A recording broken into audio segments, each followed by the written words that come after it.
Kita ke informasi berikutnya, pemirsa. Maraknya kasus keracunan massal akibat program makan bergizi gratis di berbagai daerah Jawa Barat memicu keresahan orang tua siswa. Forum Orang Tua Siswa dan Guru Jawa Barat menyatakan sikap keras dan mendesak pemerintah segera melakukan evaluasi menyeluruh. Perwakilan Forum Orang Tua dan Guru di Jawa Barat meminta program makan bergizi gratis dihentikan sementara imbas dari banyaknya kasus keracunan yang terjadi di sejumlah daerah. Para orang tua dan guru yang tergabung dalam Forum Orang Tua Siswa Jawa Barat mengadukan kasus ini ke DPRD Jawa Barat Senin pagi. Ketua Persatuan Purna Bakti Pendidik Indonesia Iwan Setiawan menyoroti lemahnya penanganan dari aparat penegak hukum dalam kasus keracunan MBG ini. Ia menilai aparat jarang membeberkan kepada publik penyebab dari keracunan MBG ini. Yang pertama, kita menuntut pemerintah untuk segera mengusut oknum-oknum yang terlibat dalam MBG yang menyebabkan terjadinya keracunan di seluruh Jawa Barat. Kami protes keras kepada para ahli gizi, oknum-oknum SPPG yang mengharuskan para guru untuk mencicipi makanan sebelum dimakan oleh siswa. Kami mohon yang namanya makan bergizi gratis itu diprioritaskan untuk siswa miskin. Karena orang-orang yang mampu itu sudah cukup. Lebih dari cukup. Iwan mengusulkan pemerintah bisa memberikan uang secara tunai terhadap orang tua untuk menjalankan program ini, di mana nantinya para wali murid yang menyediakan langsung kebutuhan MBG pada anaknya dengan catatan tetap ada pengawasan dari sekolah. Dari Bandung, Jawa Barat, Ervan David, iNews melaporkan. Maraknya kasus keracunan program makan bergizi gratis membuat Pemda mengawasi langsung. Pengawasan dilakukan mulai dari proses produksi, distribusi, dan pasca penyajian.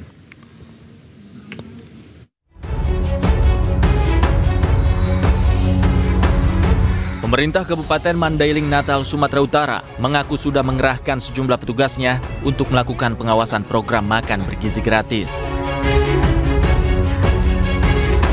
Pengawasan ini dilakukan mulai dari proses memasak, penyajian, hingga distribusi MBG ke sekolah-sekolah. Langkah ini dilakukan guna mengantisipasi kasus keracunan massal yang dialami para siswa seperti yang belakangan terjadi di sejumlah daerah.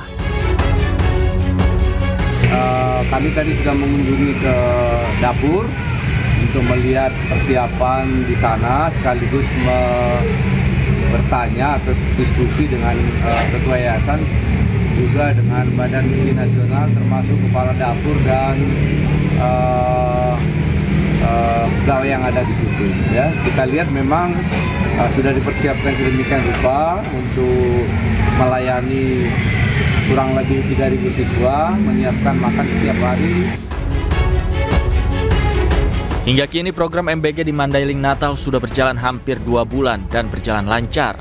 Belum ada kasus keracunan yang ditemukan dalam program MBG di Mandailing Natal. Dari Mandailing Natal, Sumatera Utara, Ahmad Hussein Lubis, iNews melaporkan. Program makan bergizi gratis berkontribusi pada geliat ekonomi di daerah. Selain menerapkan standar higienis yang ketat, salah satu dapur makan bergizi gratis di Surabaya, Jawa Timur juga menyerap puluhan tenaga kerja warga sekitar.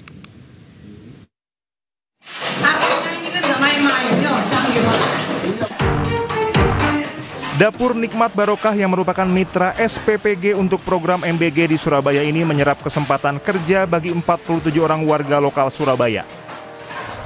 Para pekerja yang bekerja di Dapur Nikmat Barokah ini berasal dari beragam latar belakang, termasuk mereka yang kehilangan pekerjaan akibat dampak ekonomi global. Dalam operasionalnya, Dapur MBG di Surabaya membagi tugas para pekerja sesuai dengan keahlian masing-masing. Jadi dengan adanya MBG ini penyerapan tenaga kerja luar biasa. Ini yang kami kerjakan di sini 47 orang. Ada yang bekas PHK, ada yang memang tidak bekerja, dulu sopir, ya, karena sekarang sepi. Kemudian ada lagi yang dulu juru masak, sekarang jadi chef, ya.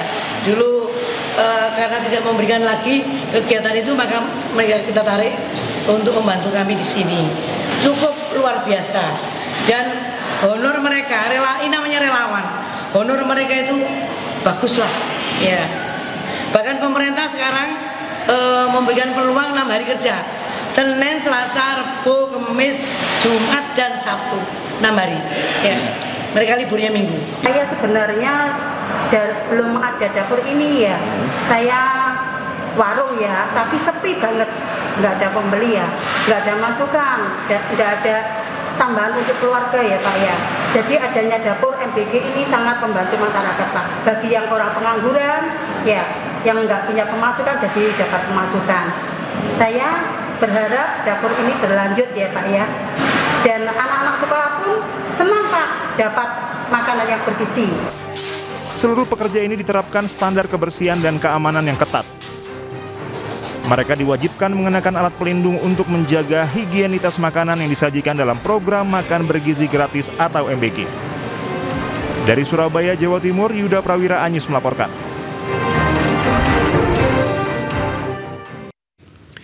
Ya, Anda menyaksikan Breaking News. Kembali bersama kami di Anyus Sore, pemirsa. Maksud kami, mediasi gugatan ijazah Wakil Presiden Republik Indonesia Gibran Rakabuming Raka ditunda. Hal ini karena Gibran sebagai tergugat 1 dan KPU selaku tergugat 2 tidak hadir secara langsung.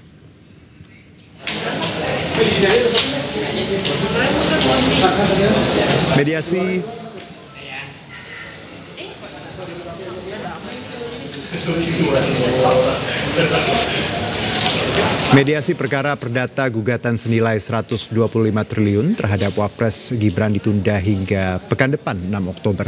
Penggugat Suban Palal meminta diterapkan peraturan Mahkamah Agung nomor 1 tahun 2016.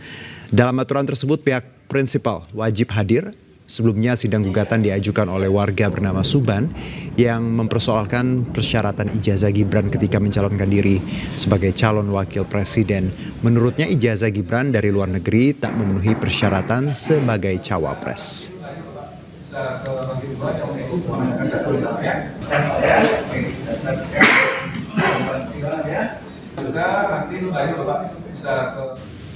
Muktamar 10 P3 menghasilkan dualisme kepemimpinan. Mardiono dan Agus Suparmanto sama-sama mengklaim sebagai ketua umum terpilih.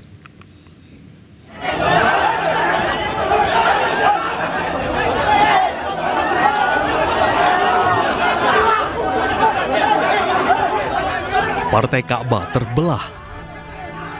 Dualisme kepemimpinan kembali terjadi di Partai Persatuan Pembangunan setelah muktamar yang digelar di Ancol. Bahkan suasana dualisme terasa kental saat kericuhan terjadi ketika muktamar berlangsung. Dalam muktamar tersebut, Muhammad Mardiono terpilih menjadi Ketua Umum DPP P3 secara aklamasi.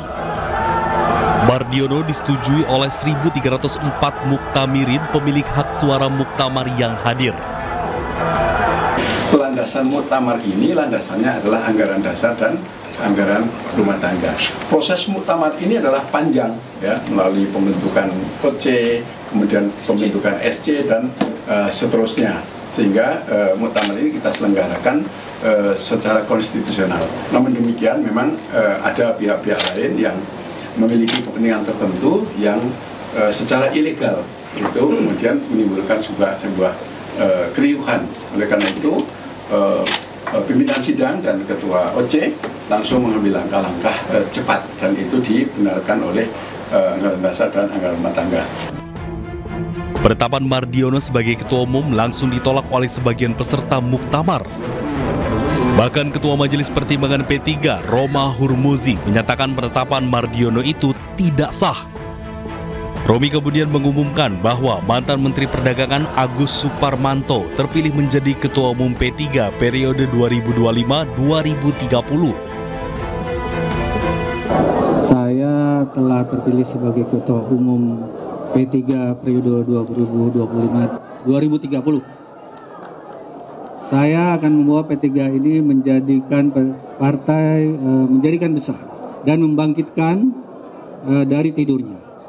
Kedua adalah bahwa P3 merupakan untuk aspirasi umat. Sehingga juga pada umat-umat Islam, marilah bersatu untuk membangun P3 dan untuk kemajuan bangsa, yaitu bangsa Indonesia. Saling klaim dua kubu di tubuh P3 ini membuat Partai Ka'bah terbelah. Publik pun dibuat bertanya mana kubu yang abal-abal dan mana kubu pengurus P3 yang sah.